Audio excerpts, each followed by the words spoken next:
अस्सलाम वालेकुम। Kaif 6 corporate reporting पहला लेक्चर स्टार्ट कर रहे हैं।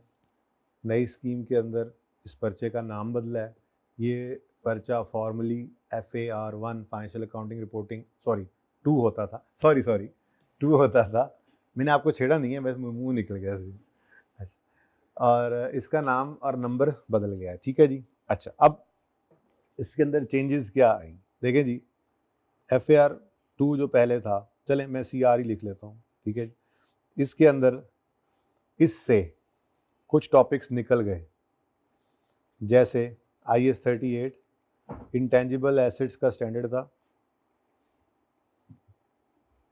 ये जनाब आपका फाइनेंशियल अकाउंटिंग FAR 1 जिसको कहते हैं, ठीक है जी, इसमें चला गया, जो आपका FAR 1 हुआ करता था। अल्लाह ना करे आपको ये पढ़ना पड़े। उसके बाद नहीं, इंशाल्लाह पास हो जाएगा पर्चा, वरना बड़ा मसला है ना। देखो IS 41 ये जनाब हुआ करता था कॉर्पोरेट रिपोर्टिंग, इस कैफ 5 जो पहले होता था इसके अंदर, ये भी निकल कर FAR 1 में चला गया। और फाइनल अकाउंट्स जिसमें preparation of income statement and balance sheet, जो कि एक मिसिंग एलिमेंट था, मेरे ख्याल से होना चाहिए था। भाई आवाज़ सही आ रही है एंड पे बेटा? सही है। अच्छा, तो final accounts income statement balance sheet जो R1 के अंदर होनी चाहिए थी, अच्छा स्टेप है जो कि पहले नहीं थी, वो भी यहाँ से निकाल दिया गया। तो फाइनल अकाउंट्स यानी इनकम स्टेटमेंट बैलेंस शीट जो है वो आप FAR 1 में बनाएंगे। लेकिन यहाँ पर जो FAR 2 था, इसके अंदर कंपनीज एक्ट के डिस्क्लोजर्स थे जो स्टिल इसी पेपर के अंदर ही मौजूद हैं। बहरहाल थोड़ा सा इसका वॉल्यूम इस हिसाब से कम हुआ है इन 3 टॉपिक्स के हिसाब से। लेकिन इसके अंदर जो FAR 1 से चीज़ें आई हैं, ये आपको क्या कहते हैं ना, पैकेज लगा है आपका। ठीक है, वो एक तो आपका IS 33 आ गया, EPS का स्टैंडर्ड, और दूसरा आपका रेशियोज का टॉपिक आ गया। चुच क्या चुच क्या। अच्छा, 2 टॉपिक्स तैयार हैं आपके ऑलरेडी तैयार टॉपिक्स। यानी FAR 1 वालों को ज़्यादा मसला है। FAR 1 वालों को मसला इसलिए है, एक तो ये 3 टॉपिक्स यहाँ पर आ गए हैं, दूसरा यहाँ पर एक इनकम्प्लीट रिकॉर्ड्स, एक बड़ा ही गंदा टॉपिक हुआ करता था, सिंगल एंट्री के नाम से मशहूर है, वो भी यहाँ पे आया है। तो दुआओं में लगे रहें। पर्चा भी अच्छा हुआ है, लेकिन नतीजा अल्लाह के हाथ में है। दुआओं में लगे रहें, ठीक है, ताकि उस पर्चे से जान छूटी रहे आपकी। ठीक है। अच्छा, उसके बाद अगर आप गौर करें तो यहाँ पर उन्होंने कुछ वॉल्यूम बढ़ाया भी है चीज़ों का। जैसे अगर मैं आपको यहाँ से दिखाऊं तो understand fundamentals of ESG and sustainability standard थोड़ा सा इन्होंने यहाँ पर अब नया इंक्लूड किया है। बाकी उसके अलावा इसके अंदर कुछ ज़्यादा चेंजेस नहीं है। ठीक है जी। तो ये मैंने ग्रिड और वेटेज तो सिलेबस के हिसाब से नई वाली डाल दी है, लेकिन चूँकि पेपर पिछले वाला ही अभी टेस्ट हुआ है, तो इसलिए एनालिसिस के अंदर मैं आपको वही वाले पर्चे ही दिखा सकता हूँ। ठीक है, तो आपकी कंसोलिडेशन एसोसिएट के साथ ही उन्होंने ये टॉपिक्स इस ग्रिड के अंदर डाले हैं। EPS और रेशियोज़ का टॉपिक यहाँ पर डाला है। और अब कंसोलिडेशन, EPS और रेशियोज़ के साथ ये जो रेगुलेटरी फ्रेमवर्क है ना, यही वो कंपनीज एक्ट से रिलेटेड डिस्क्लोजर्स हैं फाइनेंशियल स्टेटमेंट्स के। तो बेसिकली फाइनल अकाउंट्स अभी भी देखा जाए तो यहीं पर पड़ा हुआ है, लेकिन 30 से 40 नंबर की ग्रिड इसको मिल गई है। ठीक है, अब इसमें कंसोलिडेशन के एक सवाल जो नॉर्मली इन 2 चैप्टर्स से मिलकर आता है, ठीक है जी, और डिस्क्लोजर आपसे पूछ सकता है। अब ये 15 से 18 नंबर का सवाल कंसोलिडेशन का डाल सकता है, 5-7 नंबर का छोटा सा नोट का सवाल इस फाइनल अकाउंट्स में से डाल सकता है। ठीक है, और EPS और रेशियोज़ के अंदर से अब देखो उसके पास 40 नंबर तक जाने की गुंजाइश है। तो वो तकरीबन जो है वो इन दोनों सवालों में से शॉर्ट 2 क्वेश्चंस भी बना सकता है। एक लॉन्ग क्वेश्चन बनाना चाहे तो 15 से 18 नंबर का सवाल यहाँ से बन सकता है। देखेंगे, अभी तो आया ही है कि क्या करता है इसके साथ। बहरहाल ये एक ग्रिड, अच्छी ग्रिड, इसकी तकरीबन 30 से 40 नंबर की है। टाइम इस पर कितना लग जाएगा देखें जी। EPS और रेशियोज़ का टाइम तो आपको पता ही है, वो 12-14 लेक्चर उसमें दोनों पे लगते हैं। इसके अलावा कंसोलिडेशन को अगर हम देखें तो वो तकरीबन 20 से 25 दिन मुकम्मल कंसोलिडेशन जो है विद प्रैक्टिस वो ले ही जाया करती है, ठीक है। और डिस्क्लोजर्स के ऊपर भी 3-4-5 दिन तो लग ही जाते हैं, तो अच्छा खासा एरिया है, ठीक है, जिसको कवर करेंगे यहाँ पे। उसके बाद इन्होंने थोड़ा इस ग्रिड को चेंज किया। अब इस ग्रिड के अंदर 25 से 35 नंबर है। अब ये और आसान कर दिया इन्होंने इस हिसाब से कि टॉपिक सिर्फ 3 रह गए, ठीक है जी। तो एथिकल इश्यूज फाइनेंशियल रिपोर्टिंग के अंदर, ठीक है, और इसी के अंदर ही वो सस्टेनेबिलिटी की बात भी बहरहाल कर जाता है। तो इनकम टैक्सेस और रेवेन्यूज़ दोनों बड़े इंपॉर्टेंट टॉपिक्स हुआ करते थे, और इन दोनों पे तकरीबन को मिला के कोई 30 एक लेक्चर्स लग ही जाते हैं। तो इस ग्रेड में भी आपको कम टॉपिक्स में ज़्यादा मार्क्स मिलेंगे। और नॉर्मली इनकम टैक्सेस का सवाल भी बच्चा जो है, माना टाइम ज़्यादा लगता है शुरू में, थोड़ा 2-3 दिन लगते भी हैं, लेकिन उसके बाद जब एक तरतीब पे ये सवाल पड़ता है तो ये इनकम टैक्सेस का सवाल एक ऐसा सवाल हुआ करता है जो आपको 70-80% मार्क्स आराम से देता है, क्योंकि रिपीट होने वाली ट्रांजैक्शंस, रिकरिंग नेचर की ट्रांजैक्शंस इसमें बहुत ज़्यादा होती, ठीक है। तो ये इंशाल्लाह आपको पास कराने वाले सवालों में से एक सवाल होगा। बहुत कम मुश्किल सवाल इस टॉपिक, मतलब मुश्किल इसलिए लग रहा है, मैं कह रहा हूँ कि वो डिफरेंट ज़रा होते हैं, लेकिन वो भी डिफरेंट 3-4 सवाल जो जितने आए होते हैं वो भी हम कर लेते हैं, तो वो डिफरेंट सवाल भी फिर डिफरेंट नहीं रहते। तो ये एक ऐसा सवाल होता है जो आपको पर्चे में अच्छे मार्क्स देता है। 70-80% ट्रांजैक्शंस की रूटीन होती है, एक जैसी ही होती हैं, वो हर दफ़ा रिपीट हो रही होती हैं। IFRS 15 बहुत इंटरेस्टिंग, बड़ा अच्छा टॉपिक है, लेकिन कभी कभी बच्चे इसमें परेशान पता नहीं क्यों पर्चे में होते हैं। बहरहाल इनका वॉल्यूम कम होने से इस ग्रिड का मार्क्स जो है वो इजी स्कोर हो सकेंगे इसके अंदर। और उसके बाद आपके अदर एरियाज़ के अंदर भी अब थोड़ी सी चीज़ें ही रह गई हैं। ऑपरेटिंग सेगमेंट्स 4-5 दिन का एक टॉपिक है, ठीक है, लेकिन इसको उन्होंने अब मार्क्स दे दिए 30 से 40। तो इसमें से छोटा स्टैंडर्ड,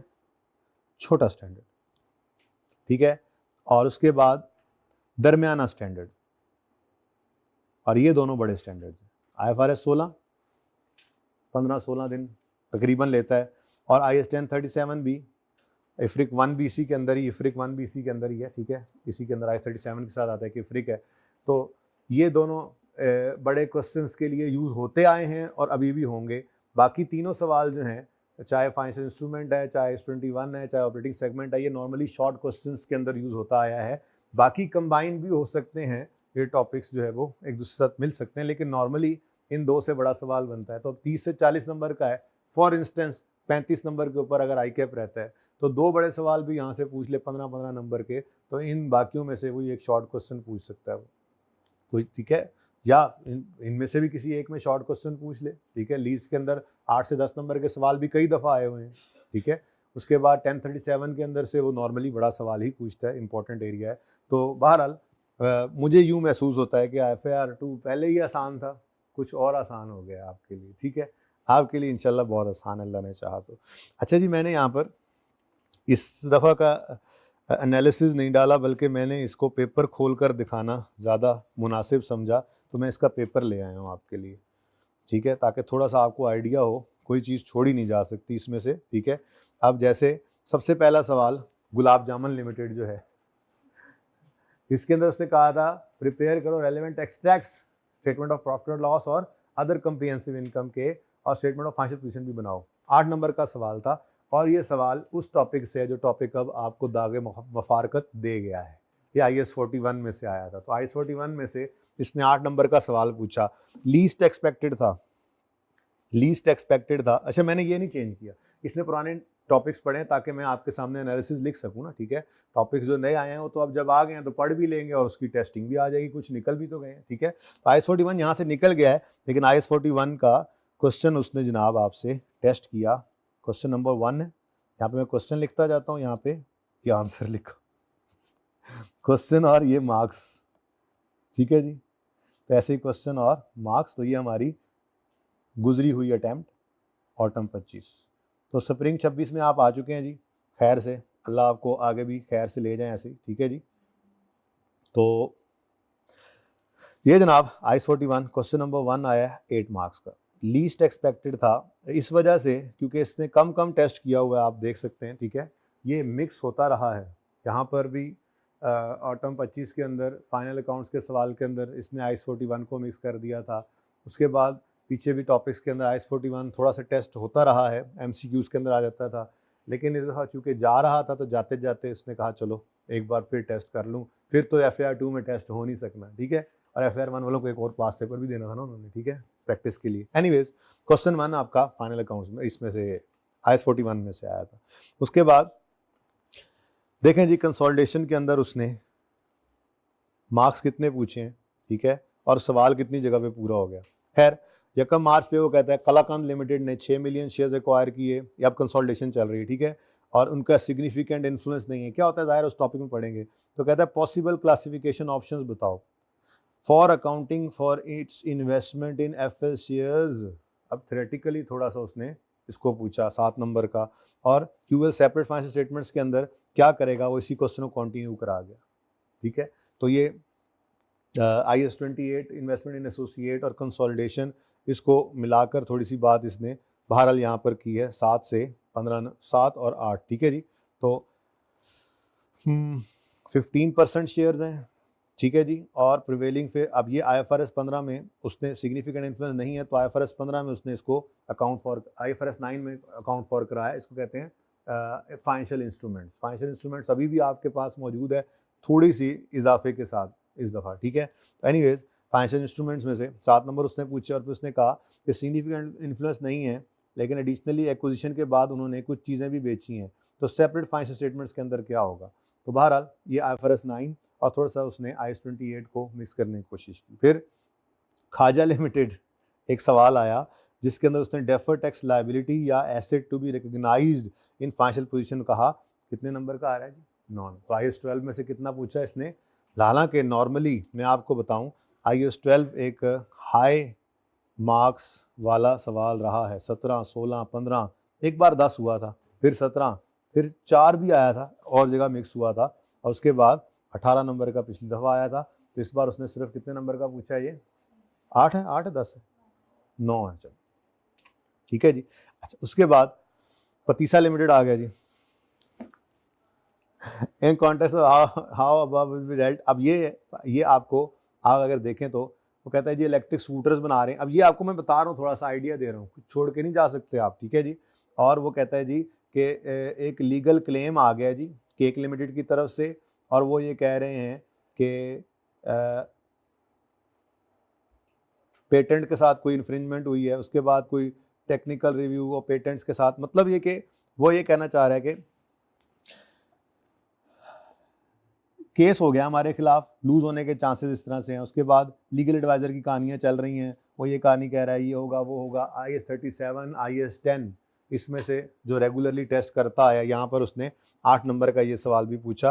नॉर्मली अगर आप देखें तो 1037 में से कभी कभी ये काम करता है, लेकिन कुछ अरसे से अच्छा टेस्ट करता आ रहा था। इस बार इसमें से भी उसने थोड़ा सा कम टेस्ट किया, क्योंकि ज़रा चाह रहा था भाई IAS 41 जा रहा है, उसने दोबारा टेस्ट कर लिया उसको। एनीवेज MCQs की तरफ आए तो IAS 21 जो आज मैं शुरू करवाने लगा हूँ आपको, ये उसका MCQ है, ठीक है जी, कि उन्होंने एक इन्वेंट्री खरीदी है USA से।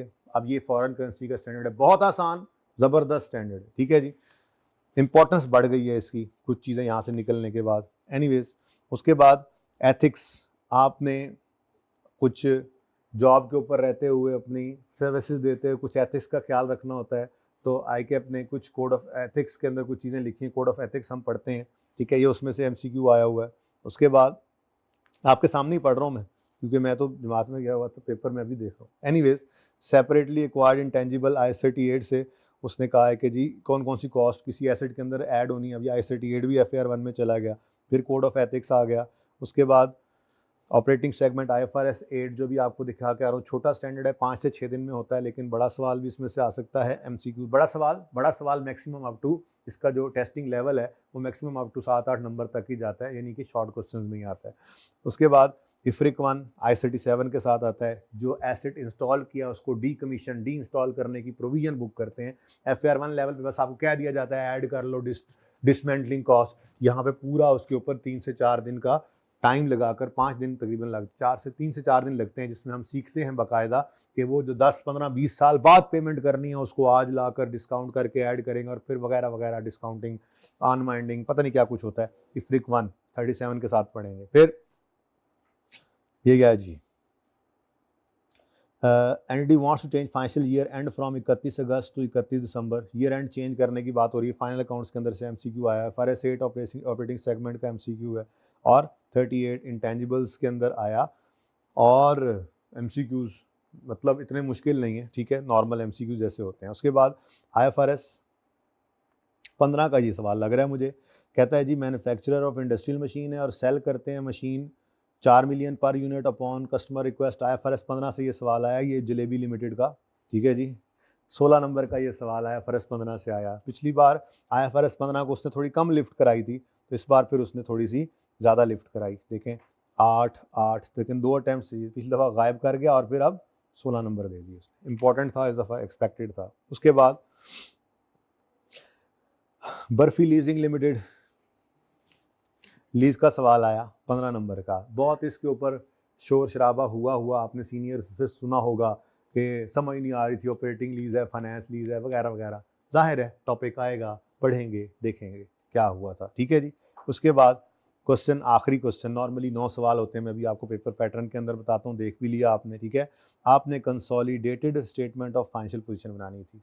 अगेन कंसोलिडेशन का सवाल, कंसोलिडेशन सीखते हुए तो टाइम ज़्यादा लगता है, लेकिन कंसोलिडेशन का सवाल भी एक ऐसा सवाल हुआ करता है जो आपको खामखा कुछ किसी का ना भी दिल कर रहा हो ना नंबर लेने का, उसको भी हो 70 से 80% नंबर दे के जाता है। क्योंकि अगेन कंसोलिडेशन के अंदर भी रिकरिंग नेचर की एडजस्टमेंट्स ऐसी हैं कि जो हर दफ़ा रिपीट होनी है, वो इतनी प्रैक्टिस करने के बाद हम सारों को कर लेते हैं काबू, तो वो 70-80% सवाल तो हर सूरत में ही सही हो जाता है अल्हम्दुलिल्लाह, ठीक है। तो अकाउंटिंग आपको आती है। FAR 1 मुश्किल थी क्योंकि आप इंट्रो के अंदर पता नहीं क्या कुछ, कोई एग्जामिशन लेके आ जाता है, कोई चॉइस में चीज़ें छोड़ के आ जाता है, MCQ में अकड़ बकड़ करके आ जाता है। ये सारे मसले मसाइल लेकर FAR 1 में आने वाला बच्चा FAR 1 को जब पढ़ लेता है तो FAR 2 उसके लिए बहुत आसान हो जाती है, ठीक है। तो अल्लाह ने चाहा तो आपको बिल्कुल ईजी लगेगा ये। बस ज़रूरत इस चीज़ की है कि आपने इसको लेट गो नहीं करना। चीज़ें छोटी छोटी हैं और ज़्यादा हैं, तो वो चीज़ों को काबू करने के लिए आपको रिवीजन्स रेपिटेटिवली करनी पड़ेंगी, ठीक है। वीकेंड के ऊपर जो टॉपिक पूरा हुआ उसको क्विकली रिवाइज कर लिया, फिर टेस्ट के अंदर अच्छे से अपीयर होना है और कोशिश करनी है कि घर पे भी प्रैक्टिस करते हुए डे 1 से ही मार्क्स इंटू 1.8 करके ही करें। किसी वक्त का इंतज़ार नहीं करना, वक्त आज आ गया। तो रूटीन ये रखनी है आपने कि क्लास वाला जो क्लास वर्क होगा उसको रीडू जाके फौरी तौर पे करना है बगैर देखे, और उसके बाद होमवर्क वाले सवाल को भी बगैर देखे करना है। अच्छा, परेशान ना हो, एक चीज़ से निकल आए। बगैर देखे सवाल करेंगे, सर गलत होगा, फिर दोबारा करेंगे, भाई उसके लिए आपको एक ऑफर पहले दिन ही दे रहा हूं मैं। आपने बगैर देखे सवाल किया, बम्पर ऑफर है, बगैर देखे सवाल किया, 70% सवाल आपका ठीक हो गया, आपने उसको दोबारा नहीं करना।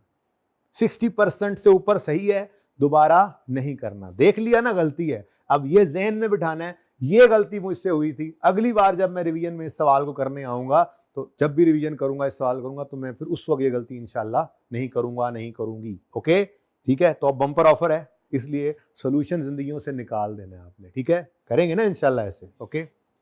चले, अच्छा जी, तो अगेन इस सवाल पूरे के अंदर मैंने सिर्फ इस सवाल को आपकी क्लास में आने से पहले सवाल को, ये पेपर था तो जमात में, लेकिन दिल तो डुक डुक डुक डुक कर रहा होता है ना, तो जिस दिन पेपर हुआ उस दिन पेपर मंगवाया तो साथ सिर्फ रिक्वायरमेंट्स देखी, लेकिन इन सवालों को ना ऐसे जरा गो थ्रू क्विकली किया, यूं करके no issue no issue no issue no issue करके यहाँ पे पहुंचे थे। एक चीज़ ही ऐसी नहीं थी जो ना पढ़ी है बच्चों ने। कई दफ़ा ये एडजस्टमेंट जो आपको नजर आ रही है, ये पता नहीं कितने सवालों का, आई कैप के हर पास पेपर में ये एडजस्टमेंट पड़ी हुई है, हर पास पेपर में। कोई इल्ला माशाल्लाह को एक सवाल रह जाए, जो रिसेंट सवाल आप उठाकर देखो पिछली 5, 6, 7 अटेम्प्ट्स के, हर सवाल में मेरे ख्याल में कोई एक आधा रह गया हो तो रह गया, वरना हर सवाल में एडजस्टमेंट है, और उसके अंदर मोटी मोटी 4-5 चीज़ें हैं। तो कुछ भी नहीं है, इंशाल्लाह सब कुछ आप आसानी से कर लेंगे। मैं बार बार कह रहा हूँ FAR 1 मुश्किल था, FAR 2 उसकी निस्बत आसान है, लेकिन मेहनत ज़रा करनी पड़ेगी आपको, ठीक है। छुट्टी बस नहीं करनी, जिस दिन छुट्टी करोगे ना उस दिन बड़े बड़े टॉपिक्स हैं। IFRS 16 लीज है, 16-17 दिन 15-16 दिन लग जाते हैं। अब वो लीज का टॉपिक चल रहा था, बीच में एक दिन छुट्टी कर ली, अब उसके बाद आ रहे हैं, अब उस दिन मैंने पढ़ा दिया लेसर की लीज में ऑपरेटिंग फाइनेंस के रूल्स, अब उसके बाद फिर बैठे हैं। अच्छा समझ आ भी जाए ना, नेचुरली दिमाग में रहता है, पता नहीं उस दिन क्लास में क्या कहा होगा सर, जो मुझे अब समझ नहीं आ रहा सवाल, हालांकि सबको समझ नहीं आ रही वो चीज़, पर्चे के अंदर ये चीज़ ज़हन में रहेगी। तो छुट्टी बस नहीं करनी, वैसे ही छुट्टी दे दी आपको तो मैंने हफ्ते वाले दिन, ठीक है, लेकिन साथ मैंने लिख दिया था कि ओकेजनली हफ्ते वाले दिन एक्स्ट्रा क्लास हो जाया करेगी, वो हम आराम सुकून से देख लिया करेंगे, जो टाइमिंग का हिसाब होगा कभी कभार, और यूट्यूब पे भी अवेलेबल हो जाएगी। वरना इनफैक्ट तो मैंने को आधा घंटा क्लास के टाइम को बढ़ा लिया है हफ्ते के अंदर, क्योंकि मैंने आपकी क्लास का टाइम 2.5 घंटे रखा है। बहरहाल मैं 2.5 घंटे पढ़ाऊंगा नहीं, मैं सच्ची मुच्ची वाली ब्रेक दूंगा।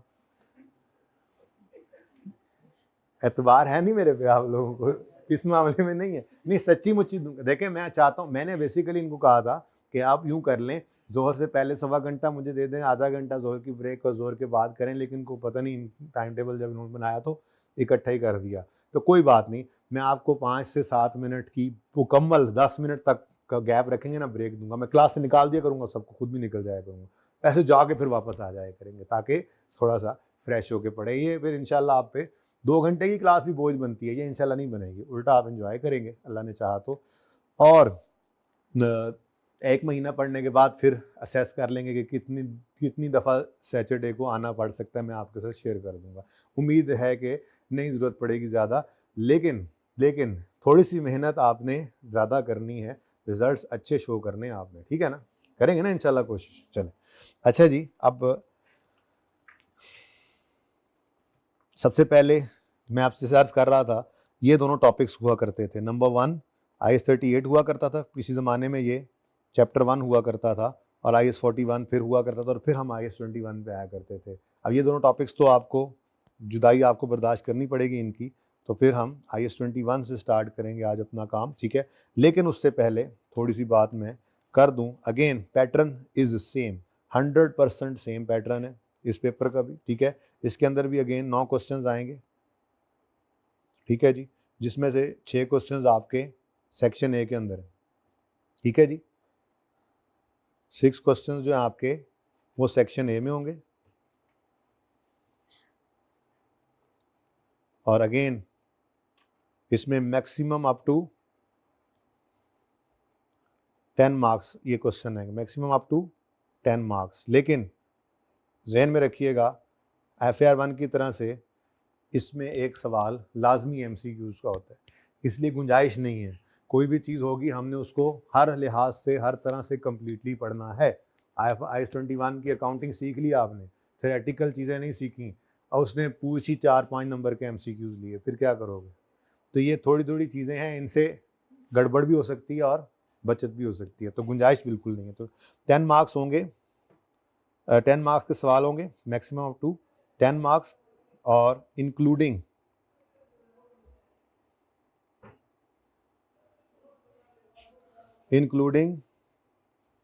वन क्वेश्चन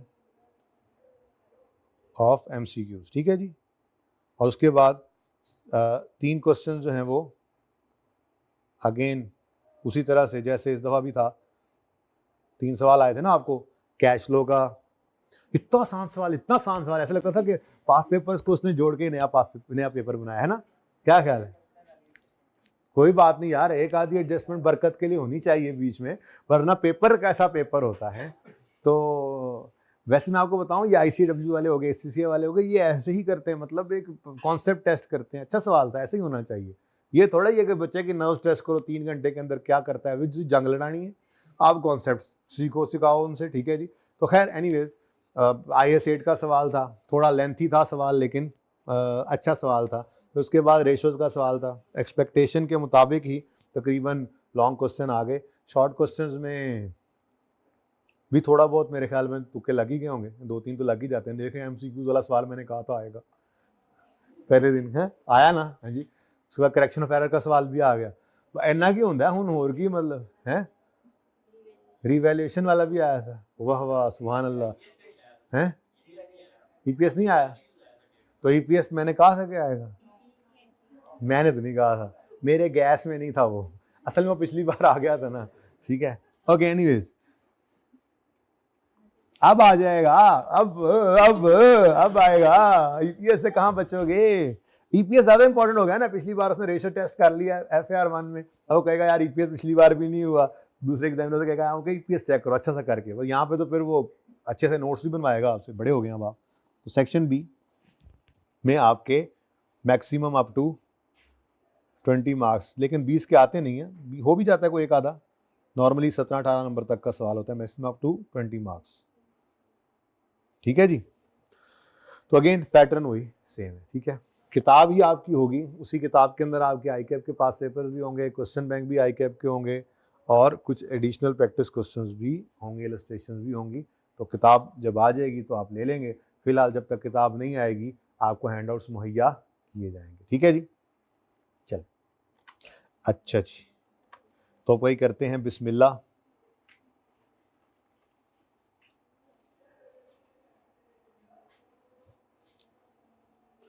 अच्छा जी,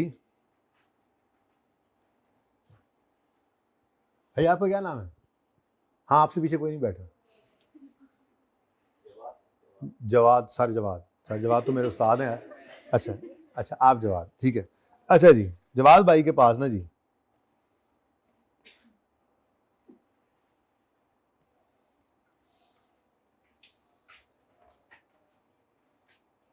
$8 जेब में,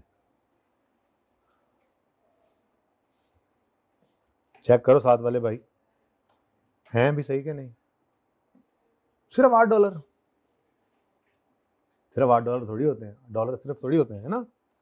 क्या है जी $1 का रेट, जरा चेक करना भाई, वैसे ही बता दो, किसी को पता है तो अंदाजा बता दो। है 250 सी, okay 285 is equal to ₹285।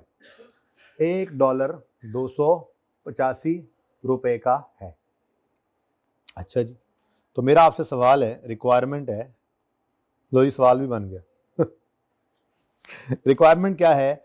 How much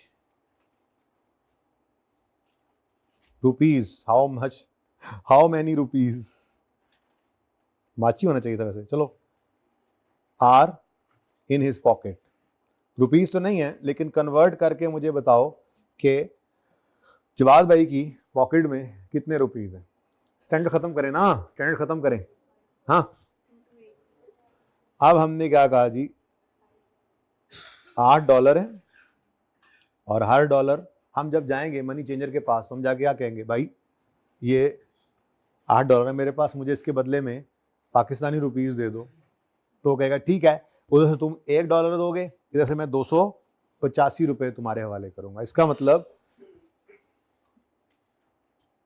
285 से मल्टीप्लाई करेंगे तो आंसर क्या आ जाएगा, रुपीज 22, माशाल्लाह 2000 रुपये है भाई, सिर्फ $8 थोड़े ही है, यशी लग गई आपकी तो भाई। ठीक है, तो ये मैंने आपको सिंपल सी कन्वर्जन सिखाई है। ठीक है, तो कोई भी फॉरेन करेंसी, देखें हम पाकिस्तान के अंदर मौजूद हैं, ठीक है, और पाकिस्तान की लोकल करेंसी फिलहाल मैं बता रहा हूँ कि क्या है, पाकिस्तानी रुपीज़ है। ठीक है, अब इस टॉपिक के अंदर 3 तरह की करेंसीज जो हम समझेंगे होती हैं। ठीक है, एक को कहते हैं फंक्शनल करेंसी, दूसरी होती है फॉरेन करेंसी, और एक प्रेजेंटेशन करेंसी भी होती है। लेकिन इन बातों में अभी आपने नहीं उलझना, अभी सादा सी बात है, एक लोकल करेंसी है और एक फॉरेन करेंसी है। हम इस वक्त पाकिस्तान में मौजूद हैं, तो हमारी लोकल करेंसी क्या है, रुपीस, पाकिस्तान करेंसी रुपीस। ठीक है, और इसके अलावा कोई भी करेंसी है, चाहे वो डॉलर्स हैं, पाउंड्स हैं, दिरहम हैं, दिनार हैं, व्हाटएवर, वो हमारे लिए क्या बन गई, फॉरेन करेंसी। ठीक है, लोकल करेंसी और वो फंक्शनल करेंसी, प्रेजेंटेशन करेंसी, ये फिर बाद में इंशाल्लाह देखेंगे, पहले कैलकुलेशन सीख लें। ठीक है, थ्योरेटिकल बातें। ओके, तो सादा सी बात जी आपके सामने आ गई। अच्छा, अब नोट्स मौजूद है आपके पास, नोट्स मौजूद। चलो जी, पहला सवाल जो है ना जी आपका होमवर्क, बिस्मिल्लाह ही हमने होमवर्क सीख लिया। ठीक है, मैं आपको दूसरा सवाल कराऊंगा।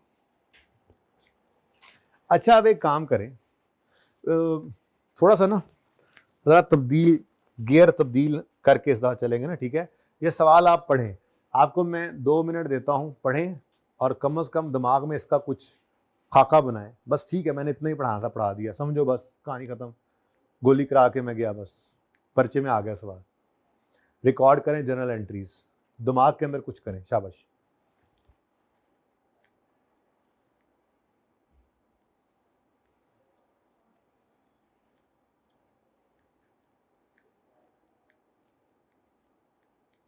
भाई क्लास का टाइम क्या है?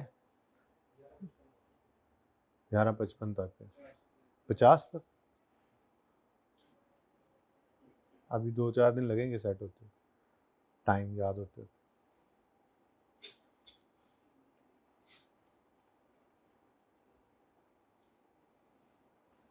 आप पढ़ें, ज़रा देख लूँ।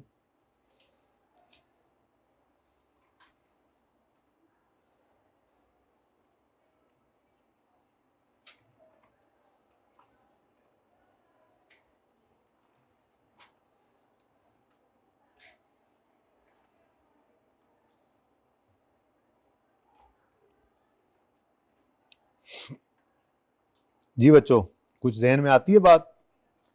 चलें शुरू करते हैं जी काम।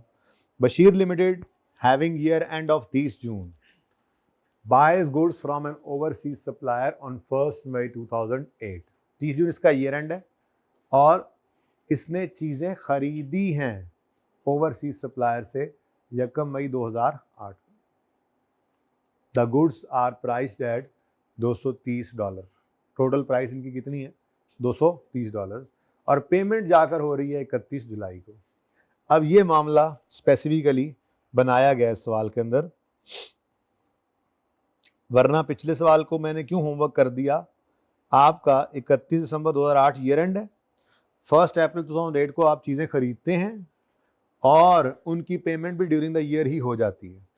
तो ये सिंपल सवाल है, मैं इससे एक स्टेप आगे ले गया हूँ, बल्कि पहले यही ना कर लें, आसान सवाल है, पहले ये करते हैं। चलें कोई नहीं, होमवर्क क्लास वर्क कर लेते हैं इसको जी।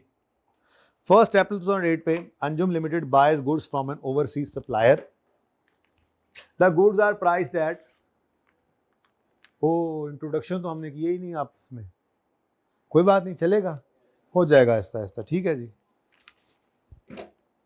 अच्छा जी, on 1 April 2008 Anjum limited buys goods from an overseas supplier. The goods are priced at 540। Payment is made on 31 May 2008। तो 1 अप्रैल 2008 को हमने एंट्रीज करनी है, कह रहा है रिकॉर्ड करो journal entries assuming company year and is 31 दिसंबर। और एक बात और भी लिखी होनी चाहिए, मैं लिखना शुरू कर देता हूं ताकि इसकी तैयारी शुरू हो जाए। थ्योरी ऐसे ही बहाने बहाने से पढ़ते होते हैं ना हम, ठीक है। तो अंजुम कहीं यार लिखा होना चाहिए वो वाले जुमला जो मैं बताना चाह रहा हूं,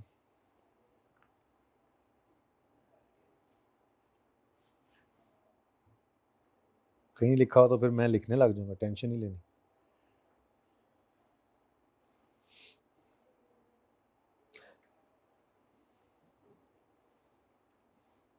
इस सवाल में होगा, ये देखें जी, MZA a company incorporated in Pakistan was involved in foreign transactions, नहीं लिखा। चले बहरहाल अब मैं लिखना शुरू कर रहा हूं, ये इसलिए कि तैयारी शुरू हो जाए हमारी, ठीक है। अब अंजुम लिमिटेड पाकिस्तान में, ये बात लिखी नहीं क्योंकि बुनियादी बात यहाँ पे सिखाई जा रही है, टेक्निकल बातें इसलिए लिखी नहीं गई। बहरहाल पाकिस्तानी कंपनी है और मैं यहाँ पे लिख रहा हूँ कि Anjum is a Pakistani company whose functional currency is Pakistan rupees. Local currency भी यही है, फंक्शनल भी यही है। अब फंक्शनल करेंसी कौन सी है? ये वो करेंसी है जिसमें आपने जर्नल एंट्रीज करनी होती है, कहानी खत्म। पढ़ेंगे इंशाल्लाह, फिर थ्योरेटिकली इसको पढ़ेंगे, फिलहाल सादा सी बात, ठीक है। तो जिस करेंसी में हमने जर्नल एंट्रीज करनी है वो करेंसी हमारी फॉरेन फंक्शनल करेंसी कराती है और नॉर्मली वो लोकल करेंसी होती है। फिलहाल आपके लिए इतना काफी, इससे आगे मैं नहीं पढ़ा रहा ये बात, ठीक है। इसके ऊपर टेस्ट हैं बाकायदा, थ्योरेटिकली इसको पढ़ेंगे, फिलहाल सादा बात, ठीक है, कि जिस करेंसी में आप जर्नल एंट्रीज पास करेंगे वो करेंसी आपकी फंक्शनल करेंसी होती है, नॉर्मली वो लोकल करेंसी ही होती है, ठीक है। तो मैं अब हर सवाल में ये लिखना शुरू कर देता हूं, functional currency of Anjum limited is, ये अपनी तरह से लिख रहा हूं, ये सवाल में नहीं लिखा हुआ था भाई, ये सारी चीज़ें भी सेट करनी पड़ेंगी, अब हमारे हिसाब से नहीं है। Functional currency of Anjum limited is Pakistan currency rupees. ठीक हो गया, सही है। अब यानी मैंने जर्नल एंट्रीज जो हैं वो करनी है पीकेआर में, और मेरे पास तो ट्रांजैक्शन के अंदर डिटेल क्या गिवन है, 200 नहीं $540 की ये चीज़ है। अब डॉलर में तो एंट्री कर नहीं सकता, तो मुझे क्या करना पड़ेगा, कन्वर्जन। ठीक है, तो क्वेश्चन नंबर 1, रिक्वायरमेंट है जर्नल एंट्रीज पास करें। क्या करें जी, तो किस दिन ट्रांजैक्शन हो रही है, 1 अप्रैल 2008। Now this date is called transaction date. क्या है ये, ट्रांजैक्शन डेट। ठीक है, अभी लिखता हूं वहां पे जाके, आप बेशक लिख लीजिएगा। तो 1 अप्रैल जर्नल एंट्रीज हम कर रहे हैं, तो जर्नल एंट्रीज हैं फॉर द ईयर एंडेड, बल्कि पूरी ट्रांजैक्शन की करनी है। ठीक है, तो ईयर एंड क्या लिखना बस फिर। ठीक है,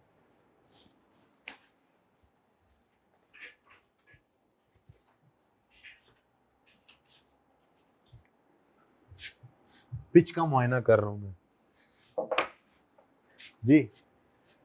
तो जर्नल एंट्रीज मांगी गई है हमसे जी 1 अप्रैल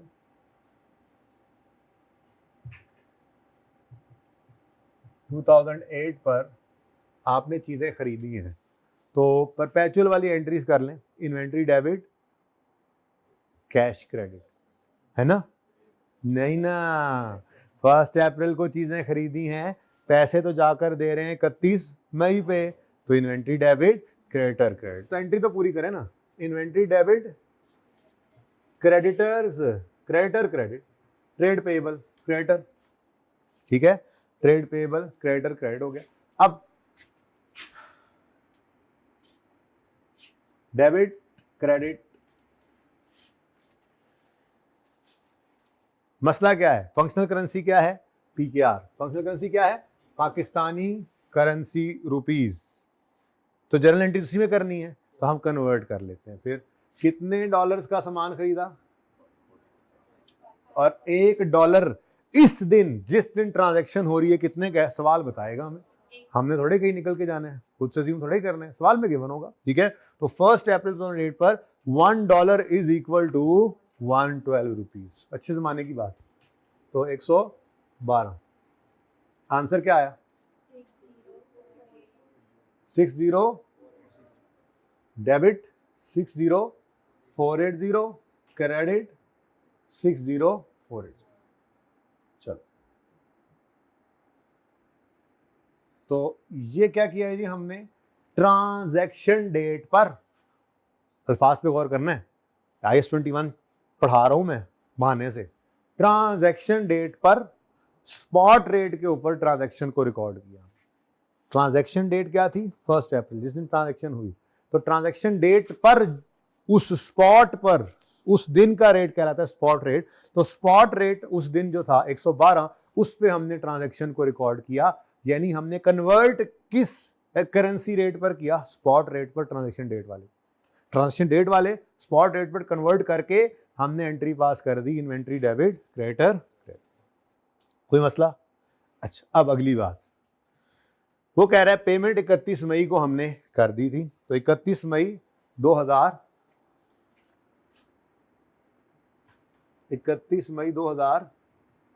अब इधर देखिएगा जरा, जब पेमेंट होगी तो पेमेंट की क्या एंट्री होती है, पेमेंट क्रेडिटर को करोगे तो क्या एंट्री करते हो, creditor debit, cash credit, creditor debit, ऐसे ही है। तो मैंने यहां पर लिखा आकर क्रेडिटर डेबिट और कैश क्रेडिट, नजर आ रहा है, क्रेडिटर डेबिट, कैश क्रेडिट। लेकिन एक लाइन छोड़कर लिखा करेंगे ये, उसकी वजह आप बता दें क्यों, ये क्यों मैंने किया ऐसे, क्योंकि रेट जो है ना फ्लक्चुएट होता है, करेंसी का रेट फ्लक्चुएट होता है ना जी। आपने अगर हमारे ऊपर कर्जा है ना, तो कर्जा डॉलर्स में है। अब अगर करेंसी रेट चेंज होता है तो कर्जा भी हमारा चेंज हो रहा है, ठीक है ना। तो इसलिए जिस जिस ट्रांजैक्शन को जिस रेट पर रिकॉर्ड किया था, जब सेटल करने जाएंगे तो वही रेट अगर नहीं है तो फिर हमें एक्सचेंज रेट की फ्लक्चुएशन का सामना है, और उससे एक्सचेंज रेट की फ्लक्चुएशन हमारे लिए फायदेमंद भी हो सकती है, नुकसानदेह भी। पता चलता है कैसे करेंगे। अब देखें, हमने क्या करना है, सबसे पहले जब भी सेटलमेंट होगी, क्या सेटलमेंट मतलब दूसरी चीज का पता लगा, ये डेट कौन सी डेट है जी, सेटलमेंट डेट। ये कौन सी डेट है, सेटलमेंट डेट। दो डेट्स आ गई मेरे सामने, ठीक है जी, दो डेट्स मुझे पता लगी। 1 April is called transaction date और 31 May is called settlement date. इन दोनों डेट्स के ऊपर स्पॉट रेट चलेगा। जाहिर सी बात है, हमने $540 का सामान खरीदा, लेकिन हमने उस दिन पेमेंट नहीं की। अब जब 31 मई को हमने डॉलर्स में पेमेंट करनी है, तो मनी चेंजर के पास जाकर हमने जब डॉलर्स खरीदने हैं, तो क्या उस दिन भी 112 रुपए का ही $1 है कि मैं चुप करके यहाँ पे 60480 से डेबिट करके कैश क्रेडिट कर दूं? नहीं, एक्सचेंज रेट फ्लक्चुएट कर गया है, ठीक है। तो 31 मई पे $1 कितने रुपए का हो गया? अच्छा, अब नुकसान की बात है, लेकिन अब फिलहाल ऐसे न सोचें, सादा सी बात है। स्टेप 1 में क्या किया करेंगे, हम हमेशा कैश को पहले लिख लेंगे। सेटलमेंट डेट पर जो कैश पे करना है उसके लिए डॉलर खरीदने पड़ेंगे ना, तो अपने घर से तो कैश लेकर जाएंगे मनी चेंजर के पास, उसको जाकर कहेंगे भाई हमें $540 चाहिए। वो कहेगा ठीक है, तुम उधर से 123 रुपए इधर मेरे टेबल पे रखो, मैं $1 तुम्हारे हाथ में पकड़ा दूंगा। तो अगर $540 चाहिए होंगे तो कितना कैश रुपीज में कितना बना, तो ये देखो 540 इंटू 123, आंसर 66।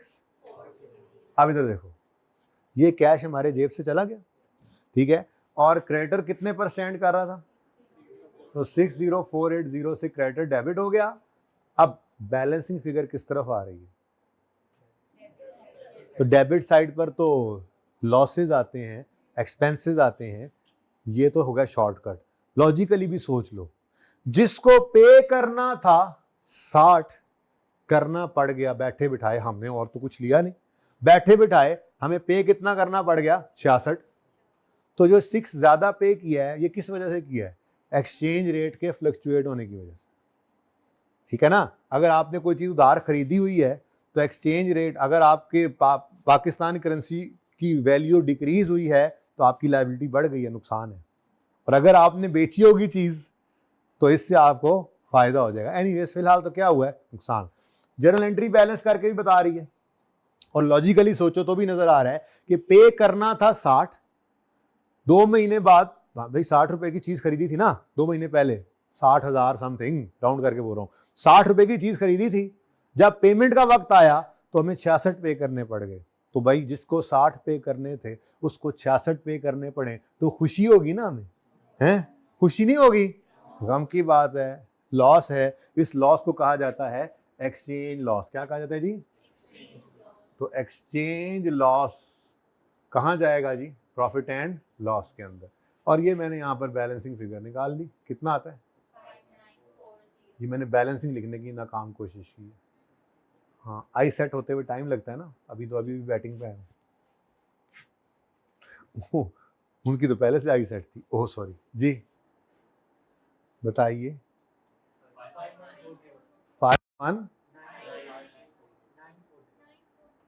5940, ठीक है जी। तो हमने ट्रांजैक्शन डेट पर स्पॉट रेट, ट्रांजैक्शन डेट वाला स्पॉट रेट उठाया और ट्रांजैक्शन को रिकॉर्ड कर लिया, और सेटलमेंट के वक्त हमने फिर उस अपनी लायबिलिटी को सेटल जब किया तो फिर कैश में हमने स्पॉट रेट डाला, क्रेडिटर जितने पे स्टैंड कर रहा था उसको खत्म किया। बैलेंसिंग फिगर गेन भी हो सकती थी, लॉस भी, हमें क्या आ गया, लॉस। अच्छा यार, क्या उधार रखना, अभी से ही काम शुरू करो। फिर पीएनएल के अंदर क्या नजर आ रहा है जी, एक्सचेंज लॉस। एक्सचेंज लॉस कितना है जी पीएनएल के अंदर, 5940।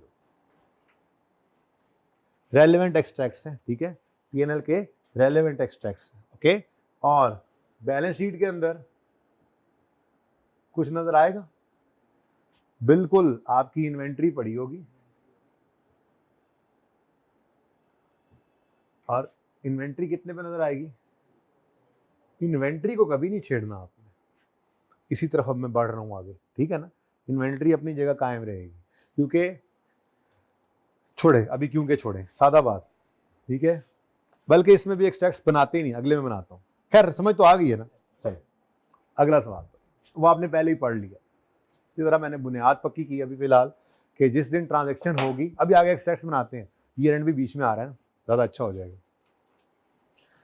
तो जिस दिन ट्रांजैक्शन होगी उस दिन का रेट पकड़ेंगे, ट्रांजैक्शन को रिकॉर्ड कर लेंगे, और फिर सेटल करते हुए सेटलमेंट डेट का रेट उठाएंगे और फिर ट्रांजैक्शन को सेटल कर देंगे।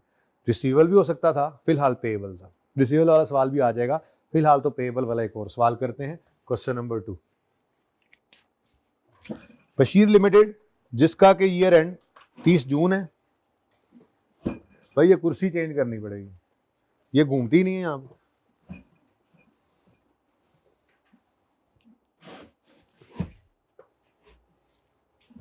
नहीं, अच्छा जी चलें, मैं तो बैठ जाऊंगा, घूमे या ना घूमे। बशीर लिमिटेड, इसके पाँव रखने की जगह भी नहीं है। नवी गड्डी से बह जाए ना बंदा, परेशान ही होता है ना। Bashir limited having year end of 30th June buys goods from an overseas supplier on 1 मई 2008। ठीक है जी, ओवरसीज सप्लायर से चीजें खरीद रहा है 1 मई 2008। ये 1 मई 2008 क्या है फिर? ट्रांजैक्शन डेट, ठीक है। और चीजें खरीदी गई हैं, और जब पेमेंट उस दिन $230 की ये चीजें मंगवाई उन्होंने, ठीक है, बशीर ने मंगवाई, और पेमेंट जाकर कर रहा है 31 जुलाई 2008। लेकिन एक मसला क्या आ गया, इसका ईयर एंड क्या है? पिछले सवाल में ये मसला नहीं था, इस सवाल के अंदर ये मसला आ रहा है, ठीक है, कि आपकी ट्रांजैक्शन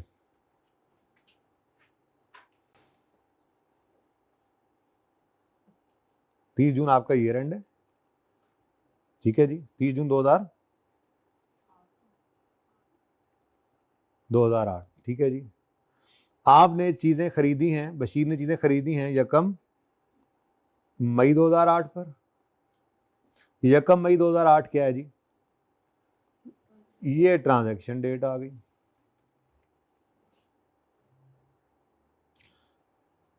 ये तो मैं आपको बता चुका। और उसके बाद सेटलमेंट जाकर हो रही है 31 जुलाई पर। तो 31 जुलाई 2008 ये क्या कहलाता है? ये सेटलमेंट डेट। ये क्या है जी? Settlement date. अब बीच में एक नई चीज आन पड़ी, ईयर एंड। इसको रिपोर्टिंग डेट भी कहते हैं, इसको ईयर एंड भी कहते हैं, ठीक है जी। तो बीच में क्या आ गया आपके पास? Year and.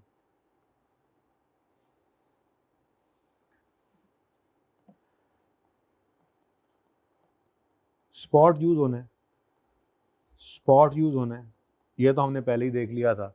लेकिन अब जो बीच में ईयर एंड आ गया, इसका क्या करें? अब ईयर एंड के ऊपर हमने अपनी इस लायबिलिटी को देखना है। ईयर एंड पे जब आप 30 जून 2008 की शाम को सो रहे होंगे ना, आपके दिमाग के ऊपर एक बोझ होगा कि आपने 200 कितना था, $230 पे करने हैं। यह आपके दिमाग पे बोझ होगा। अब जाहिर सी बात है, एक्सचेंज रेट फ्लक्चुएट कर रहा है, तो आप फिर फौरन क्या करोगे? ज़रब मारोगे। जैसे बाहर के मुल्क में जाके आप हर चीज़ का ज़रब नहीं लगाते, जूस पी रहे हैं, अच्छा जी इन्ने डॉलर दा इनटू दिस, अच्छा हो इतना महंगा जूस, तो ज़रब आप लगाएंगे, मल्टीप्लाई करेंगे, ईयर एंड के ऊपर बैठ कर इसको देखेंगे। और ये IAS 21 कहता है कि इसको आप कहते हैं ईयर एंड भी कहते हैं, इसको आप रीट्रांसलेशन डेट कहेंगे। इस पर क्या करेंगे आप? रीट्रांसलेट कर देंगे ईयर एंड के ऊपर, और गेन लॉस जो भी है वो आपने रिकॉर्ड कर लेना है, ठीक है जी। तो इसको बस सिखाने लगा हूं आपको, इसको रीट्रांसलेशन डेट भी कहते हैं, ठीक है। तो ये भी स्पॉट रेट जो ईयर एंड का होगा। तो सवाल करते हैं जी फिर। क्वेश्चन नंबर 2 हम कर रहे हैं। तो ईयर एंड हमारा क्या है जी? क्वेश्चन नंबर 2 जर्नल एंट्रीज हम कर रहे हैं for the year ended. Year and बताएंगे जी? कोई बात नहीं, आप ईयर एंड की एंट्री ना करें, लेकिन ईयर एंड पे एक्सट्रैक्ट्स बना दूंगा। पूरी ट्रांजैक्शन की जर्नल एंट्रीज कर, ईयर एंड की नहीं मांगी। क्या कह रहा है? रिकॉर्ड करो journal entries for these transactions. तो ये सारी ट्रांजैक्शन की जर्नल एंट्री करनी है। तो किस दिन हमने चीजें खरीदी बताएंगे? यकम मई 2008 पे। तो चीजें खरीदने की एंट्री क्या है? इन्वेंट्री डेबिट, ट्रेड पेबल या क्रेडिटर, जो भी लिख दें, क्रेडिट। लेकिन मैंने वो आगे जुमला लिखा नहीं, समझे? लिखा हुआ है, आप लिख लें। फंक्शनल करेंसी क्या है जी? Pakistani currency rupees. ठीक है, हमारी फंक्शनल करेंसी क्या है? बशीर की फंक्शनल करेंसी क्या है? PKR। अगर फंक्शनल करेंसी PKR है तो फिर जर्नल एंट्रीज भी PKR में करेगा। ठीक है, तो कितने डॉलर्स की चीजें खरीदी हैं? 230। और अब 230 डॉलर्स पे तो एंट्री कर नहीं सकते। अब हम यकम मई 2008 का स्पॉट रेट ढूंढने गए तो सवाल में बता रहा है $1 125 रुपए। ठीक है, तो हमने इसको मल्टीप्लाई किया 125 से, आंसर आ गया 28750। तो ये जनाब हमारी लाइबिलिटी रिकॉर्ड होगी और इन्वेंट्री एसेट भी रिकॉर्ड हो गया। Inventory debit, creditor credit. कोई मसला? पक्की बात? अब सेटलमेंट तो हो रही है जाके जुलाई में, लेकिन बीच में क्या आ गया? अब IAS 21 आगे बढ़ा और आगे बढ़ के कहने लगा कैसे सो रहे हो सुकून से, तुम्हें नींद कैसे आती है? $230 का बोझ है तुम्हारे ऊपर, वो भी डॉलरों में। 230 रुपए होते तो ठीक है, 230 रुपए ही दे रहे थे, पता ही है 230 रुपए देने हैं, लेकिन एक दिमाग में बात तो चल रही है ना, एक्सचेंज रेट तो हर लम्हे फ्लक्चुएट हो रहा होता है, हर रोज फ्लक्चुएट हो रहा होता है। तो 30 जून पे आकर आप फिर ये सोचोगे कि जरा, क्योंकि देखें बैलेंस शीट एज ऑन बनती है और बैलेंस शीट के अंदर आपने कुछ आइटम्स जिनको मॉनिटरी आइटम्स कहते हैं उस दिन के रेट पे रखना होता है। तो IAS 21 आगे बढ़ा, उसने कहा ये जो आपका क्रेडिटर है, ये जो आपकी लायबिलिटी है, इसको आप रीट्रांसलेट करो, बैलेंस शीट डेट के ऊपर जो रेट है उस पर लेकर आओ, जो भी गेन लॉस है आज ही बुक कर लो। बात समझ आई? ठीक है, तो फिर हमने क्या करना है? 30 जून पे आना है और 30 जून 2008 पे हमने 2 लाइनें छोड़कर एक वर्किंग करनी, इसको हम वर्सेस वाली कैलकुलेशन कहेंगे। लेजर भी बना सकते थे लेकिन जरूरत नहीं है। ठीक है, वर्सेस वाली कैलकुलेशन मतलब दिमाग में क्या है? आकर बिस्तर पर लेटे हैं थके हारे, लेकिन दिमाग में क्या चल रहा है? $230 जो है वो डेविड को भेजना है, वो है ना डॉलर है, डेविड को भेजने हैं। $230 का मार्कर मंगवाया था ना, पैसे नहीं दिए थे उधार। अब दिमाग में क्या चल रहा है? $230। अब 200 कितने कितने कितने कितने $230 देने हैं ना जी, $230। अब ये $230 125 के हिसाब से तो नहीं देने। आज अगर हमें वो हमारा सप्लायर कहे भाई अभी मुझे पैसे दे दो, तो क्या मुझे 125 रुपए का $1 मिलना है? नहीं। तो मैं जाऊंगा 30 जून बैलेंस शीट डेट पर क्या रेट प्रिवेल कर रहा है? $1 हो गया है 134 रुपए का। तो हमने इसको 134 से मल्टीप्लाई किया। पहला दिन हैवी तो नहीं हो गया ऐसे ही, गपशप की बजाय पढ़ाई शुरू कर दी। तो पढ़ाई करेंगे आज, वैसे रिलैक्स है थोड़ा, क्लास भी लेट शुरू हुई है और थोड़ा ब्रेक फिर आज रहने देते हैं ना, क्या करनी है। ये तो कोई बात ना हुई, कभी कभी नहीं भी हुआ करेगी ब्रेक अभी, मतलब अच्छा, मतलब पहला दिन पहले ब्रेक किया है ना। अब 1.5 घंटे की क्लास हो, कितनी देर रह गई अभी क्लास में? 50 मिनट हुए हैं। कितना रहता है? यानी पूरा 1 घंटा रहता है। चलो ठीक है, इस सवाल के बाद फिर 5-10 मिनट ब्रेक कर लेते हैं। ठीक है, चलो कोई नहीं, खैर आज ऐसी, आज मैंने पढ़ाना तो आज पढ़ा थोड़ा ही रहा हूँ, आज ऐसे आप लोगों ने इंट्रोडक्शन कर रहा हूँ, गपशप लगा रहा हूँ।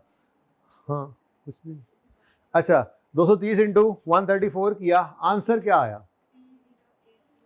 30। अब 30820 को लड़ाई कराओ किससे?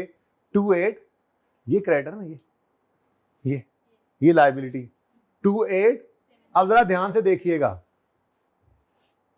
ये है पुराना क्रेडिटर और ये है नया क्रेडिटर। लायबिलिटी, पुरानी लायबिलिटी 28, नई लायबिलिटी, तो लायबिलिटी को 28 से ले जाओ 30 पे, लायबिलिटी बढ़ेगी। लायबिलिटी का बढ़ना खुशियां लाएगा? नहीं। लायबिलिटी का बढ़ना खुशी नहीं, नहीं खुशी, गम है।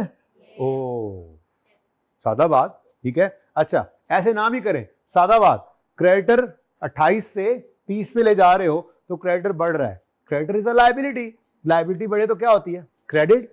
बैलेंसिंग फिगर फिर कहां डालोगे? डेबिट। डेबिट क्या होता है? लॉस। ऐसे कर लो, लॉजिकली सोच लो, कोई मसला नहीं। तो लायबिलिटी 28 से उठाकर 30 पे ले आओ, क्रेडिटर को 28 से उठाकर 30 पे ले आओ, तो ये देखो क्रेडिटर क्या हो जाएगा? क्रेडिटर क्या हो जाएगा? क्रेडिट। कितने से? डिफरेंस बताओ जी। 2070 से क्रेडिटर हो गया क्रेडिट, तो दूसरा इंपैक्ट अब एंट्री बैलेंस करनी है ना, डेबिट। डेबिट क्या होता है? लॉस।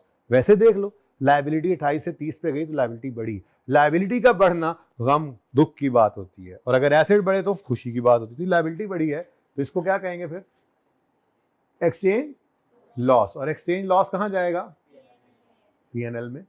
ये बैलेंसिंग लिख दो, डायरेक्ट भी लिख सकते हो, कोई मसला नहीं है।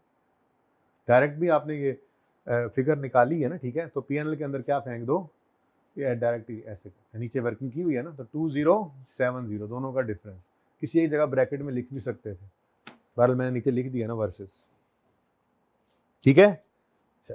अच्छा, अब कहानी खत्म। अगला साल शुरू होगा, ये मैं ईयर इस तरह कर देता हूं, फॉर द ईयर एंडेड 30 जून 2008। तो इस साल में तो ये ट्रांजैक्शन सेटल ना हुई, ठीक है। तो यूं करते हैं, इस साल के एक्सट्रैक्ट्स जरा पहले बना देते हैं, इसलिए मैं पिछली दफ़ा वो मैं रुक गया था ना एक्सट्रैक्ट्स बनाने से, तो इसकी एंट्री की जगह छोड़ देते हैं 30 जून 2008।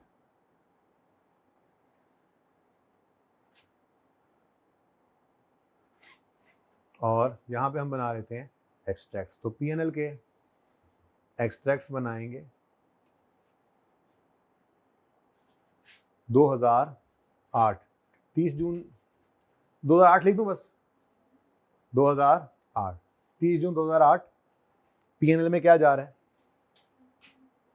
इन्वेंट्री मैंने एसेट बनाया है, वो अगली बात नहीं बताई हुई, ठीक है ना। तो ये अज्यूम करेंगे कि नहीं बिका ना फिलहाल, ठीक है। इन्वेंट्री है, वो कॉस्ट ऑफ सेल में डालने की जरूरत नहीं, वो जब आएगी कॉस्ट वो एंट्री भी करेंगे परपेचुअल वाली दूसरी, फिलहाल छोड़े। जरा सादा बात एक समझाना चाह रहा हूँ यहाँ पे। तो आपको पीएनएल के अंदर क्या नजर आना है? बस ये एक्सचेंज लॉस, 2070 का एक्सचेंज लॉस आ गया। लॉस है, एक्सपेंस है ये, ठीक है। और ठीक है, उसके बाद स्टेटमेंट ऑफ फाइनेंशियल पोजीशन की अगर एक्सट्रैक्ट्स की बात करें तो आपको दो चीजें नजर आएंगी। थोड़ी जगह तंग है इसलिए मैं गेन अगर आ जाता है तो यहीं ब्रैकेट डाल के गेन लिख दूंगा, ठीक है ना। स्टेटमेंट ऑफ फाइनेंशियल पोजीशन के एक्सट्रैक्ट्स, करंट एसेट्स में आपको क्या नजर आएगा? इन्वेंट्री। करंट एसेट्स में इन्वेंट्री नजर आएगी, और इन्वेंट्री कितने पर नजर आ रही है? हाँ, ये बड़ी इंपॉर्टेंट बात है जो आपको यहां बताना चाह रहा था, 28750। इन्वेंट्री को नहीं छेड़ना आपने, क्योंकि इन्वेंट्री एक नॉन मॉनिटरी आइटम है। अब ये दूसरा कॉन्सेप्ट बीच में आ गया। मैंने फंक्शनल करेंसी की थोड़ी सी बात की थी, स्टैंडर्ड पढ़ेंगे, अभी तो जुगाड़ कर रहे हैं, हाँ ना। फंक्शनल करेंसी पता लग गया जिसमें जनरल एंट्रीज होती हैं, वहां पे जाके यही लिखा होगा जनरल एंट्रीज इसमें करनी है, लेकिन फिर बताया गया होगा कौन सी करेंसी फंक्शनल करेंसी है। वो एमसीक्यू उसके पॉइंट ऑफ व्यू से इंपॉर्टेंट बात होगी, उसमें कुछ प्राइमरी इंडिकेटर्स हैं, कुछ सेकेंडरी इंडिकेटर्स हैं, पढ़ लेंगे। पहले पता तो फंक्शनल करेंसी का होता क्या है। ऐसे ही मॉनिटरी आइटम और नॉन मॉनिटरी आइटम, ये दो तरह के आइटम्स हैं, बहुत इंपॉर्टेंट डिस्कशन है, क्योंकि नॉन मॉनिटरी आइटम्स को ईयर एंड पे रीट्रांसलेट करने की इजाजत नहीं है। अब मॉनिटरी आइटम क्या होता है? मॉनिटरी आइटम की सादा अल्फाज में अगर मैं जटके अल्फाज में आपको समझाऊं ना, मॉनिटरी आइटम कहते हैं मनी रिसीवेबल और money payable. Monetary item money receivable है, या मनी पेएबल है? Creditor money payable, debtor money receivable, loan payable payable, loan receivable money receivable. बात समझ आ रही है? तो मनी पेएबल या मनी रिसीवेबल है तो ये क्या है? ये मॉनेटरी आइटम है। क्या इन्वेंट्री मनी रिसीवेबल है? एसेट तो है। हाँ, ये बिक कर मॉनेटरी आइटम बन सकता है। कैश में बिक जाए तो कैश खुद एक मॉनेटरी आइटम है, बिक जाए तो कैश में कन्वर्ट हो गया। अच्छा, कैश में नहीं बिका, उधार पे बिका, डेटर डेबिट सेल क्रेडिट, तो फिर भी डेटर भी क्या बन जाएगा? Monetary item. इस तरह से और मिसाल के तौर पे IS2 वाली इन्वेंट्री तो नॉन मॉनेटरी हो गई। I38 पहले जो हुआ करता था, मैं साथ मिसाल दिया करता था बच्चों को, अब चला गया ना उधर। चलो, आपने नहीं पढ़ा तो इंटेंजिबल एसेट छोड़ो, टेंजिबल एसेट तो पढ़ा हुआ है ना आप, PPE तो पढ़ा हुआ है ना। अब प्लांट एंड मशीनरी है, बाहर से नहीं मंगवा सकते? मंगवा सकते हैं। उधार पे नहीं मंगवा सकते?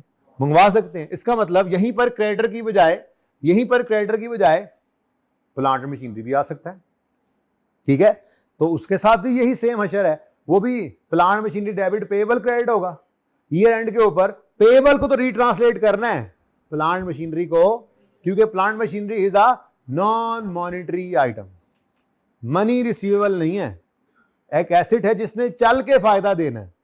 हाँ, अगर उसको बेच दें तो फिर वो मॉनेटरी आइटम में कन्वर्ट हो सकता है। कैश आ गया तो कैश मॉनेटरी आइटम है, कैश नहीं आया उधार पे बेचा तो रिसीवेबल भी मॉनेटरी आइटम है। ठीक है, ये थोड़ी सी बात मैंने की। फिर आगे एक्सेप्शन है।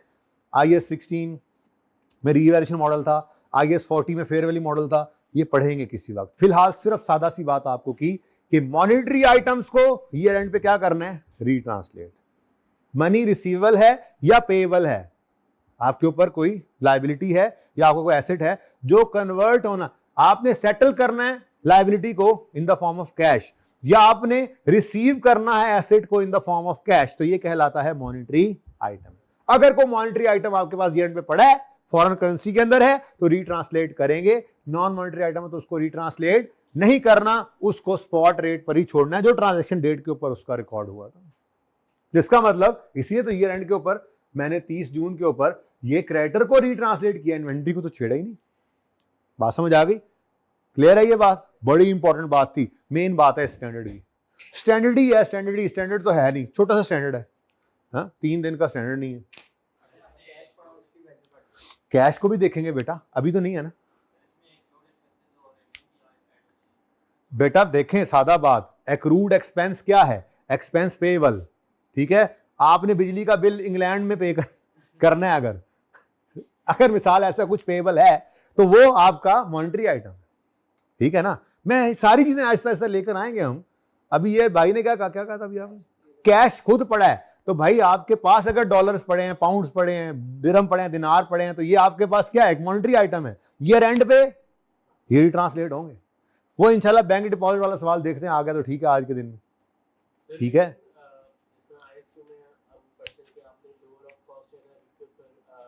बिल्कुल कॉस्ट है 28750 इज द कॉस्ट। हम इधर ही बेचेंगे ना? नहीं, हम इधर ही बेचेंगे ना, तो सेल प्राइस रुपीस में होगी, तो वो तो गेन अगर है तो वो पीएनएल में चला जाएगा। और अगर 28 से भी कम इसकी एनआरवी होगी, उनका यार पता नहीं गलत चीज मंगवा ली है, एक्सपायर चीजें दवाइयां मंगवा ली हैं आपने, ये 28 की मंगवाई है, ये 20 की बिकनी है, तो फिर आप एनआरवी लॉस बुक करोगे जिसकी एंट्री होती है cost of sale debit inventory credit. Exchange gain loss नहीं आएगा, इन्वेंट्री पे नहीं आएगा, रिसीवेबल पेएबल पे आएगा। चलने दो अभी तो, बिस्मिल्लाह हुई है अभी तो, देते हैं ब्रेक अभी, करते हैं ब्रेक अभी। ठीक है ना? अच्छा, अगली बात आ गया जी, वो दिन जिसका आपको इंतजार था, 30 जून जी 2000 और कर रहे हैं डांगा ना काट लिया करो, 30 जून 2009। ठीक है जी, कि नहीं परेशानी ना, सवाल करते रहना है ना, गपशप है बैठक में, ऐसे गपशप नहीं लगाते, ऐसे हमने पढ़ना है FAR2, ऐसे गपशप लगाते डांगा ना काट लिया करो। ठीक है ना? अच्छा, 31 जुलाई पे पेमेंट हुई और इस दिन 131 रुपए का एक डॉलर है, तो डॉलर है, क्रेडिटर ने सेटल होना है, तो क्रेडिटर डेबिट एक लाइन छोड़कर कैश। अच्छा, कोई कह नहीं कि मैं उत्ते लाइन छाड़ देनी है, थले तो नहीं खाली है, मर्जी है उसकी भाई, मैं तो आसानी की बात कर रहा हूं कि बस क्रेडिटर ने सेटल होना है, तो क्रेडिटर डेबिट, कैश ने पे होना है तो कैश क्रेडिट, गेन भी हो सकता है लॉस भी हो सकता है, वो बैलेंसिंग फिगर निकल आएगी। ठीक है, अब सबसे पहला स्टेप क्या करना है सेटलमेंट के दिन, कैश लिखना है। Very good. ऐसी स्टेप्स छोटी छोटी चीजें ज्यादा हैं, बस इसमें ये ज़हन में रखना है जो तरतीब पे चढ़ा दे बस चलते जाना है आपने इंशाल्लाह। ठीक है ना, अब बस जिंदगी आसान है, अकाउंटिंग आपने सीख ली, अब बस ये स्टैंडर्ड सीखने हैं नए नए। अकाउंटिंग आती है, हर स्टैंडर्ड के अंदर कुछ नए रूल्स होंगे। अकाउंटिंग तो आप बचपन से पढ़ रहे हैं, अब तो 55 में आ गए। इंट्रो में आपने पढ़ा, FAR 1 में पढ़ा, FAR 2 जिसको कहते थे अब CR बन गया, जो class representative corporate reporting. Sir ये कैफ का CR है जी। कितने डॉलर्स पे करने हैं बच्चों? 200 और $1 30 जून पर, नहीं फॉर द ईयर 30 जून है। एंट्री की डेट तो अच्छा, फिर मैं यहाँ पे डेट ही ना लिख दूँ, समझ तो आप गए ही होंगे, जगह काम है मेरे पास ना। ठीक है, तो क्या है जी, 31 जुलाई 2008 पर, ये अब अगला साल शुरू हो गया। ठीक है ना, यहाँ पे चलो ऐसे लिख देते फिर भी ना कंफ्यूज हो ना। 30 जून 2009 में, हाँ लिखनी थी ना वो असल में बात और तरफ निकल गई, गप्पे लगाता रहा, ये लिखना तो भूल ही गया कि क्रेडिटर्स किस पे पड़े हैं, 28,750 पे है। नहीं, इसी को तो रीट्रांसलेट किया था, इसी को तो उठा के यहां पे लिखा था, पुराना नया लाइबिलिटी को उठाकर क्रेडिटर को ले जाओ। ये सारी बातें क्या कह रही थी कि क्रेडिटर उठाकर ले जाना है 30,000 पर, ये असल में इस पर आ चुका हुआ है। तो 30,000 जज़ाकल्लाह बेटा। तो ये असल में वो इन्वेंट्री को समझाते समझाते रंदा रह गया। नेक्स्ट, अगला साल आता है, तो सेटलमेंट होने लगी है जी। बोलो 100, अब 131 यहां पर लिखा तो क्या आंसर है? हाँ 130। और क्रेडिटर किस पर पड़ा हुआ है इस वक्त? 30820। अब 3030 कॉमन हो गया, जरा मैं आसानी के लिए यूं बोलूंगा 800 और 100 अगर इजाजत है तो। अब जिसको पे करना था 820, उसको पे कर दिया 130। जिसको पैसे देने थे 820, 800 की बजाय 100 में ही जान छूट गई, तो गम आएगा ना आपको। ये खुशी की बात है, ये क्या है? खुशी की बात है। ठीक है, तो फिर बैलेंसिंग फिगर 6। अब ये क्या है? Exchange loss, exchange gain. ये भी कहां जाएगा? ये भी P&L में ही जाएगा। ठीक है जी,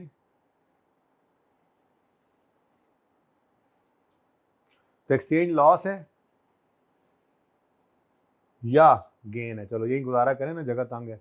2009 वाले साल में, ठीक है, और ये कितना है जी? 690। अब क्या अज्यूम करें इन्वेंट्री? अब मैं अगर अज्यूम करूं ना बिक गई है, तो मुझे P&L के अंदर कॉस्ट ऑफ सेल भी शो करना पड़े, सेल भी शो करना पड़े, तो मैं बस यही लिख रहा हूँ कि अभी भी अनसोल्ड है। कोई एतराज तो नहीं? आप बिक ही नहीं रही, एहो जी चीज मंगा ली, बिक ही नहीं रही, पड़ी है। खैर, आप ये ना कह देना करंट एसेट से उठा के नॉन करंट में ले जाएं।